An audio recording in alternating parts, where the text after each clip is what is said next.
Hi friends, ఈరోజు మనం చపాతీతోటి tandoori రోటీని prepare చేసుకుందాం. మొదటగా లైట్గా వేయించుకున్నటువంటి ఈ చపాతీని చూడండి ఎలా ఉన్నాయి, 1 by 1.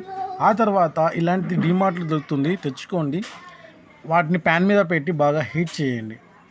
హీట్ చేసిన తర్వాత ఒక్కొక్క చపాతీని ఇలా చూపిన విధంగా వేయండి, వీడియోలో చూపిన విధంగా వేసి లైట్గా తందూరి రోటీని ఎలాగైతే కాలుస్తారో అలాగా 1 by 1 కాలుస్తూ ఉండండి. చూడండి, సైడ్కి జరపండి. ఇట్లా కార్నర్స్లో కూడా మనము తందూరి రోటీని ఎలా కాల్చామో అలా కాల్చాలి.